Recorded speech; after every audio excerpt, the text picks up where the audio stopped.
What happens when one of Hollywood's most respected actors walks onto a talk show set and refuses to play by the usual rules? What happens when a host used to controlling the conversation suddenly loses that control in spectacular fashion? The tension that erupted between Matt Damon and Joy Behar on The View wasn't just uncomfortable television. It was a masterclass in how quickly a celebrity interview can spiral into something nobody expected. Before we dive into exactly what was said that had the entire studio audience gasping, make sure you're subscribed to this channel and drop a comment below, telling me which side you're on after you hear this whole story. Trust me, you're going to have opinions. The View's iconic table was set as it always is, with the co-hosts arranged in their usual positions, studio lights blazing, and the audience settled in for what they assumed would be another standard celebrity interview. Matt Damon walked out to enthusiastic applause, that familiar smile on his face, waving to the crowd as he made his way to the guest chair. The energy seemed positive, friendly even. Joy Behar, sitting in her usual spot, was grinning as she welcomed him to the show. "Matt Damon, welcome back to The View," Joy said, her voice warm but with that edge of mischief she's known for. "It's always interesting when you stop by." "Thanks for having me, Joy," Matt replied, settling into his seat. Always interesting is definitely one way to describe it. The audience laughed, and for a moment, it seemed like this would be one of those playful, slightly challenging interviews that The View is known for. The kind where there's some back and forth, maybe a small disagreement, but everyone leaves smiling. That assumption lasted about 90 seconds. Joy started with what seemed like a softball question about Matt's latest film project, and he answered easily, talking about the creative process and working with the director. The other co-hosts chimed in with their own questions, and everything flowed normally. But then Joy shifted gears, and you could feel the temperature in the room change. "So, Matt," Joy said, leaning forward slightly, "you've been pretty quiet lately on social issues compared to some of your peers in Hollywood. Some people might say you've been playing it safe. What do you say to critics who think celebrities with your platform have a responsibility to speak up more?" Matt's expression didn't change much, but there was a flicker of something in his eyes. He took a breath before responding. "I think that's an interesting assumption, Joy," he said carefully. "That being selective about when and how you speak on issues means you're playing it safe. I'd argue the opposite is true. I think what's actually safe is performing activism for applause without thinking through the consequences, or whether you're actually informed enough to be helpful." You could hear a few scattered reactions from the audience, a mix of agreement and surprise. Joy's eyebrows went up. "Performing activism?" she repeated. "Are you saying that celebrities who speak out regularly are being performative?" "I'm saying some are, absolutely," Matt replied, his tone still measured but with more conviction. "Now look, I have deep respect for people who dedicate their lives to causes, who do the actual work, not just the public statements. But we're in this era where everyone feels obligated to weigh in on everything immediately, often without full information. And I don't think that's helpful. I think sometimes the most responsible thing is to not add noise to an already noisy conversation." Joy wasn't letting that go. "But Matt, silence can be complicity. When you have the kind of influence you have, millions of people who listen to what you say, isn't staying quiet actually a choice that has consequences too?" "Of course, silence can be complicity," Matt said, and now there was a slight edge creeping into his voice. "But so can speaking irresponsibly. So can using your platform to share opinions you haven't fully thought through just because you feel social pressure to say something. I've seen careers built on outrage, on having the hottest take the fastest, and I don't think that moves any conversation forward." One of the other co-hosts tried to jump in, clearly sensing the rising tension, but Joy continued. "I think what some people hear when you say things like that, Matt, is excuses. They hear someone who's comfortable enough that they can afford to sit on the sidelines while other people fight battles that don't directly affect them." The audience reacted audibly to that, some gasps, some murmurs of agreement. Matt's jaw tightened slightly, and he sat up straighter. "That's a pretty serious accusation, Joy," he said, his voice harder now. "You're essentially calling me a coward without knowing anything about what I actually do or don't do, or what conversations I have privately, or what causes I support in ways that don't involve press releases." "I'm not calling you a coward," Joy shot back. "I'm asking a legitimate question about responsibility and platform, and frankly, you seem pretty defensive about it." "Defensive?" Matt let out a short laugh that didn't sound amused. "Joy, you just implied that I sit on the sidelines while other people fight battles. That's not a question. That's a judgment disguised as a question, and it's based on assumptions about what I do or don't do based purely on what's publicly visible. The energy in the studio had completely shifted now. What started as a standard interview had become something else entirely, a genuine confrontation playing out in real time. The other co-hosts were exchanging glances, clearly uncertain whether to intervene or let this play out. Joy leaned back in her chair, crossing her arms. Okay, so tell us then. Tell us what we're missing. What are you doing that we don't see? Why would I do that? Matt asked, his tone sharp. So you can judge whether it's enough? So the audience can decide if I've earned the right to not perform my beliefs for public consumption? That's exactly the problem I'm talking about. This assumption that if activism or engagement isn't public and loud, it doesn't exist or doesn't count. But you're a public figure, Joy pressed. You've benefited enormously from public attention, from fans, from the industry. Doesn't that come with some obligation? It comes with plenty of obligations, Matt replied. But one of those obligations, one I take seriously, is to not use my platform irresponsibly. To not speak on things I'm not informed about just because people expect me to have an opinion on everything. You want to know what I think is actually cowardly, Joy? I think it's cowardly to demand everyone take a public stance on every issue so you can sort them into boxes of good guys and bad guys, allies and enemies, without any room for nuance or complexity. The studio had gone remarkably quiet. Even the crew seemed frozen, cameras still rolling, everyone seemingly aware they were witnessing something unusual. Joy's expression had hardened. That's a very convenient philosophy for someone who probably hasn't faced much discrimination or real hardship, Matt. It's easy to advocate for nuance and patience when you're not the one being hurt. And that's when Matt Damon really stopped holding back. You don't know anything about my life, Joy, he said, his voice low and intense. You don't know what I've faced or haven't faced, what I've seen or haven't seen. And here's what's wild to me. You're sitting here accusing me of not using my platform responsibly while using your platform to make sweeping judgments about a person you've had maybe 4 conversations with in your entire life. You're doing exactly what you're accusing me of, making assumptions, filling in blanks with your own biases, and presenting it as fact. Joy opened her mouth to respond, but Matt kept going. And let's be honest about what this really is, he continued. This isn't actually about me or what I do or don't say publicly. This is about the fact that you came into this interview with an agenda, with points you wanted to make, and you're using me as a prop to make them. That's fine. It's your show, but don't act like this is some noble confrontation about accountability. This is theater, and we both know it. The audience reaction was split. You could hear it clearly. Some people were gasping, some were applauding, others were completely silent. One of the co-hosts finally managed to jump in. Okay, I think maybe we should. But Joy cut her off. No, let's not move on. Matt, if you think having a real conversation is theater, if you think asking you to explain your choices is somehow unfair. I don't think asking questions is unfair, Matt interrupted. I think the way you're asking them is. There's a difference between genuine curiosity and cross-examination, Joy. And you crossed that line about 3 minutes ago. Joy's face had gone from confident to visibly frustrated. She uncrossed her arms and placed her hands on the table in front of her, a gesture that seemed designed to reclaim control of the situation. Cross-examination, she said, her voice rising slightly. Matt, I'm a talk show host asking a guest questions. That's literally my job. If you can't handle being asked about your choices without calling it theater and cross-examination, maybe you shouldn't come on talk shows. I can handle being asked questions, Matt replied, his tone steady but firm. What I'm pushing back on is the framing, the loaded language, the assumptions baked into every question you're asking. You're not asking me to explain my perspective. You're asking me to defend myself against accusations you've already decided are true. Another co-host tried again to redirect. I think what might be helpful here is if we just take a step back. And Matt, you keep talking about assumptions and framing, but you came on this show knowing what kind of conversations we have here. We ask tough questions. We push back.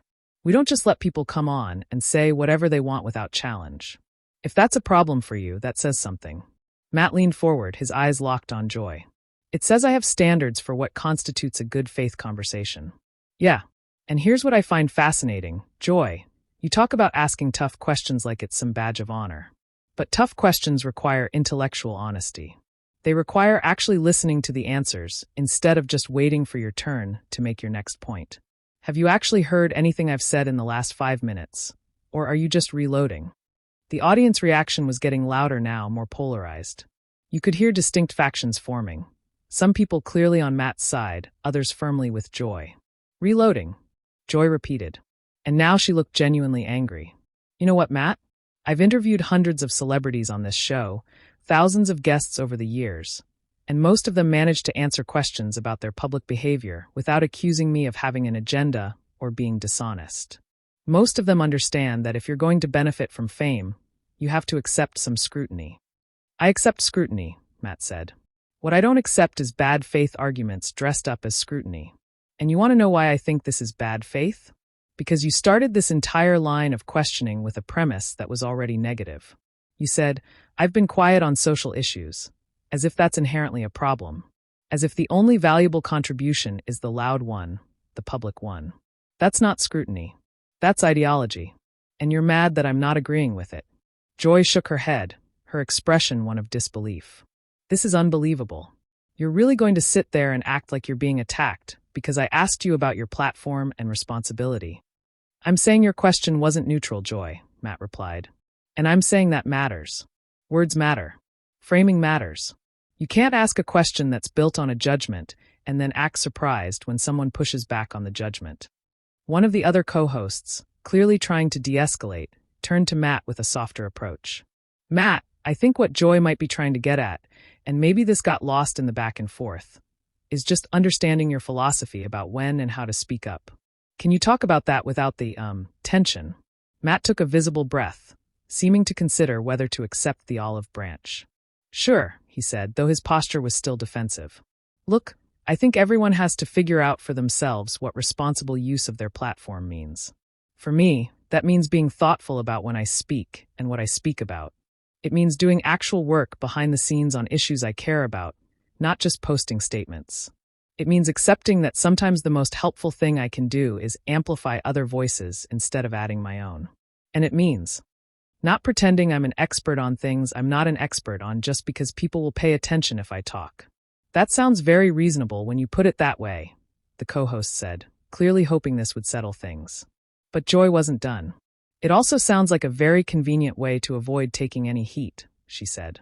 Because if you're always working behind the scenes, if you're always being thoughtful and careful, you never have to actually stake a claim.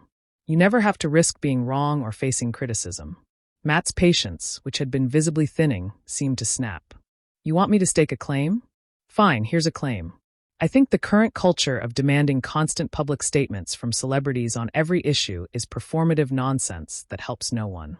I think it's created an environment where people are more concerned with being seen as good than actually doing good.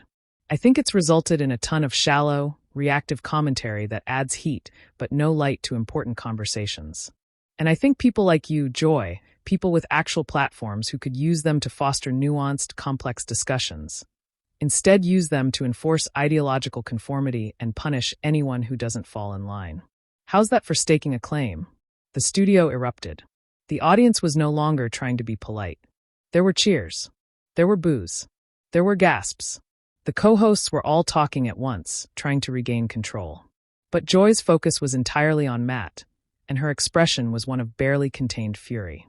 Enforce ideological conformity, she said, her voice cutting through the noise. Matt, I've been doing this job for decades. I've interviewed people from every political perspective, every background, every belief system. The idea that I'm enforcing anything is absurd. Is it? Matt challenged. Because from where I'm sitting, you've spent this entire interview trying to force me into a box. Either I agree that constant public activism is necessary and that my approach is wrong, or I'm complicit and cowardly. Those are the only two options you've presented. That's not openness to different perspectives, Joy. That's exactly what I'm talking about. Maybe those are the only two options because one of them is right, Joy shot back. Did that occur to you? Maybe sometimes there actually is a right answer, and being neutral or quiet isn't noble. It's just weak. And there it is, Matt said almost triumphantly. There's what this has been about from the start. You've already decided what the right answer is, and this whole conversation has been you trying to get me to either agree with you or look bad for disagreeing. That's not journalism, Joy. That's not even good television. It's just you using your position to bully someone into submission. The word bully hung in the air like a bomb. Joy's face went red, and several of the co-hosts immediately started talking, clearly trying to prevent this from escalating further. But the damage was done, and everyone in that studio knew it. "Bully," Joy said, her voice shaking slightly with anger. "You're calling me a bully because I asked you tough questions? Because I didn't just accept your very privileged perspective on activism and responsibility. I'm calling you a bully because that's what this has been," Matt said. And now his voice was cold. "You've been condescending. You've made assumptions. You've twisted what I've said. And you've done it all from a position of power, from your seat at your table on your show. And the thing is, you know you can do it, because what am I going to do? Walk off. Then I'm the difficult celebrity who can't handle criticism. Push back too hard. Then I'm the angry man attacking a woman on television. You've set this up so that I can't win, and you know it." "Oh, please," Joy said, rolling her eyes. "Now you're the victim?" Poor Matt Damon attacked on The View. "Do you hear yourself?" "I hear myself fine," Matt replied. "The question is, do you hear yourself? Because I don't think you do. I don't think you realize how what you're doing looks from the outside. You're so convinced you're on the right side, asking the righteous questions, that you can't see how hostile and closed-minded you're being." Another co-host, her voice urgent, jumped in. "Okay, I really think we need to take a breath here. This has gotten very heated, and I don't think it's productive for anyone. Matt, you clearly feel attacked. And Joy, you clearly feel like your integrity is being questioned." "So maybe my integrity is being questioned," Joy interrupted. "He just called me a bully on national television." "Because you're acting like one," Matt said simply. "I'm sorry if that hurts your feelings, Joy, but it's true.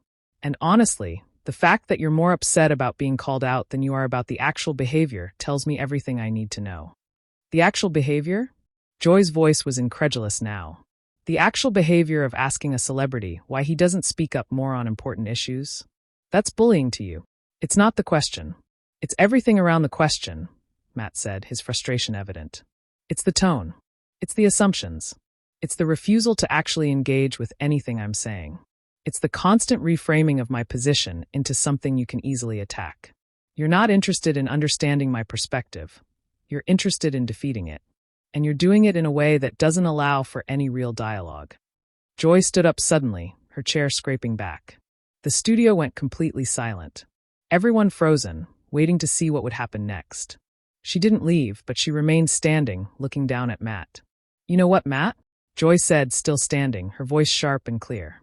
"I've sat at this table for years, having difficult conversations with people I disagree with. I've been yelled at. I've been called names. I've had people walk off on me. And through all of it, I've kept doing my job, which is to ask questions that matter and not let people hide behind polished PR answers. If that makes me a bully in your eyes, I can live with that." Matt remained seated, but his gaze didn't waver. "That's a nice speech, Joy, but it doesn't address anything I actually said. You're reframing this again, making it about your courage and commitment instead of about the specific ways you've approached this conversation. That's another deflection, another way of avoiding accountability, while demanding it from everyone else." "Accountability," Joy repeated, finally sitting back down, but with visible tension in her posture. "You want to talk about accountability? Let's talk about it. You're a wealthy, successful actor with millions of fans and enormous cultural influence. People look up to you, young people especially. And when you stay silent on issues that affect people's lives, when you talk about being thoughtful and working behind the scenes, what message does that send? It sends the message that it's okay to opt out, that it's okay to sit on the fence, that it's okay to prioritize your comfort over other people's rights. No, Joy, that's what you've decided it means." Matt countered immediately. "That's your interpretation based on your worldview, and you're presenting it as objective fact. But here's another interpretation. When I'm selective about when I speak, when I emphasize action over performance, I'm modeling something different. I'm modeling the idea that you don't have to have a public opinion on everything to be a good person. That thoughtfulness and humility are valuable. That maybe, just maybe, not every issue needs another celebrity voice adding to the noise." "Humility," Joy said with a bitter laugh. "There's nothing humble about what you're doing right now, Matt. You're lecturing me about my job, about how I conduct interviews, about what constitutes good faith dialogue, all while refusing to actually answer the original question, which was simply about your responsibility as someone with a platform." "I've answered that question multiple times," Matt said, his voice rising slightly. You just don't like the answer, and that's fine. You don't have to like it, but you keep acting like I haven't answered it, like I'm dodging, when what I'm actually doing is giving you an answer that doesn't fit your narrative. One of the other co-hosts, looking deeply uncomfortable, tried once more to intervene. I wonder if part of the issue here is that you're both coming from really different philosophical places about what public figures owe to the public. And maybe that's not something we're going to resolve in one conversation. That's absolutely part of it, Matt agreed, seeming grateful for the intervention. And if this had been framed as a philosophical discussion from the start, I would have been happy to have it. But it wasn't framed that way. It was framed as an interrogation about my failures, my silence, my supposed complicity. That's why we're here. Oh, come on, Joy said dismissively. You're a big boy, Matt. You can handle being asked direct questions without falling apart and calling it an interrogation. I'm not falling apart, Matt said, his voice dangerously calm now. I'm calling out behavior that I think is problematic. And the fact that you keep trying to make this about my fragility or inability to handle tough questions is just another tactic. You're trying to diminish what I'm saying by making it about my emotional state instead of the actual content of my argument. Because your argument is that I'm a bully who asks questions in bad faith, Joy said. Forgive me for not taking that seriously as intellectual discourse. You don't have to take it seriously, Matt replied. But everyone watching does. Everyone watching can see exactly what's happened here. They can see how you've conducted yourself, how you've responded to pushback, how you've tried to control the narrative, and they can make their own judgments about whether what I'm saying has merit. Joy leaned forward, her eyes narrowed. You're really going to play to the camera right now? You're really going to try to turn the audience against me? I'm not trying to turn anyone against anyone, Matt said. I'm pointing out that this conversation is happening in public with witnesses and that your behavior speaks for itself. I don't need to editorialize it. My behavior, Joy said slowly, has been to ask you questions that you clearly don't want to answer. That's what you call bullying. That's what you call bad faith. God forbid someone in media actually presses a celebrity instead of just lobbing softballs and letting them promote their projects. There's a difference between pressing someone and what you've done here, Joy, Matt said. And I think you know that. I think you're smart enough to know the difference between challenging someone's ideas and attacking their character. You've done the latter repeatedly. And when I've pushed back, you've acted like I'm the problem. Another co-host, her voice almost pleading now, said, Can we please just acknowledge that maybe both of you have made some good points and some not so good points, and this doesn't have to be a situation where someone wins and someone loses. I'm fine acknowledging that, Matt said immediately. I'm not claiming I've been perfect here. I've been frustrated. I've been defensive. I've said some harsh things, but I stand by the substance of what I've said. Joy didn't respond right away. She sat back in her chair, her arms crossed again, her jaw tight. When she finally spoke, her voice was controlled but cold. Well, Matt, I appreciate you coming on the show and sharing your perspective, even if we clearly disagree about almost everything. I'm sure our viewers will have plenty to say about this conversation. I'm sure they will, Matt agreed, his tone equally cool. And for what it's worth, Joy, I don't think you're a bad person. I don't think you have malicious intent. I just think you're so certain you're right about everything that you can't see how you come across sometimes. That's not evil. It's just human. We all have blind spots. Well, thank you for that generous assessment, Joy said, her voice dripping with sarcasm. I'll be sure to reflect on my blind spots right after I finish reflecting on being called a bully on my own show. If the word bully bothers you that much, I can rephrase, Matt offered, though his tone suggested he didn't actually intend to back down. You've been aggressive, dismissive, and intellectually dishonest in how you've approached this conversation. Is that better? The studio audience reacted with a mix of shocked laughter and outraged gasps. The other co-hosts looked like they wanted to be anywhere else. One of them finally managed to get a word in. Okay, I think we definitely need to move on now, she said firmly. Matt, thank you for being here and for this very spirited conversation. I think it's given everyone a lot to think about. That's one way to put it, Joy muttered. Loud enough for the microphones to catch. Matt turned to look at her directly. Joy, I'm going to say one more thing, and then I'll let it go. I came on this show in good faith. I was prepared to have a real conversation. But you had an agenda from the start, and nothing I said was going to change that. I hope you can be honest with yourself about that, even if you're not willing to be honest about it publicly. And I hope you can be honest with yourself about why you're so threatened by being asked to explain your choices. Joy shot back. But somehow I doubt either of us is going to have the epiphany the other one wants. Probably not, Matt agreed. But at least we're finally being honest about that. There was a long, awkward pause. The other co-hosts exchanged glances, clearly unsure how to wrap this up in any way that wouldn't feel forced or artificial.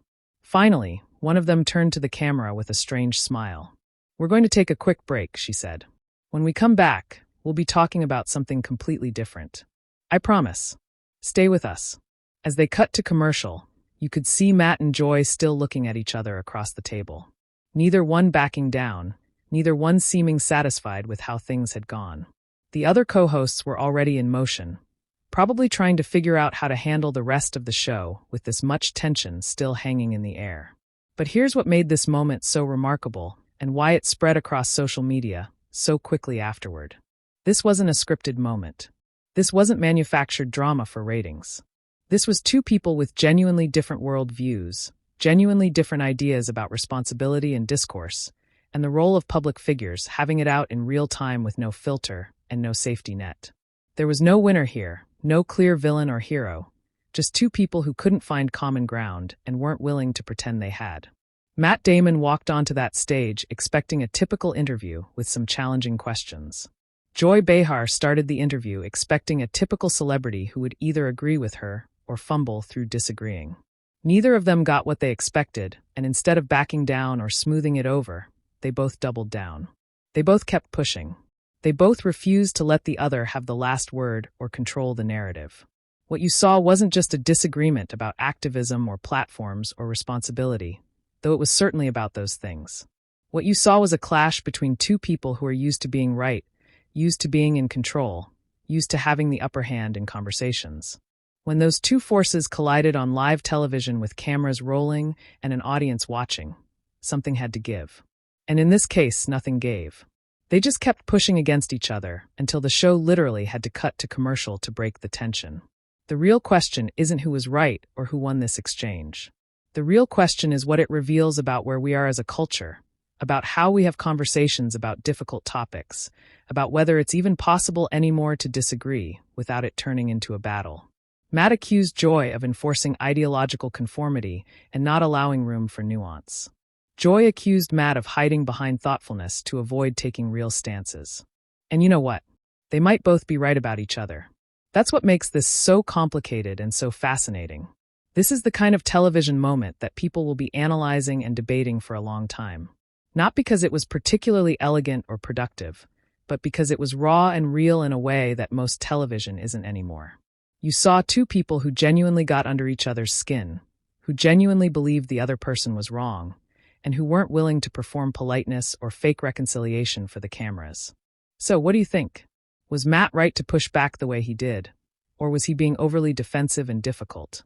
Was Joy doing her job as a journalist by pressing him hard? Or did she cross a line into something less productive? Drop a comment below and let me know where you stand on this. And make sure you're subscribed because conversations like this one are exactly what this channel is all about. Who do you think handled this situation better, Matt Damon or Joy Behar?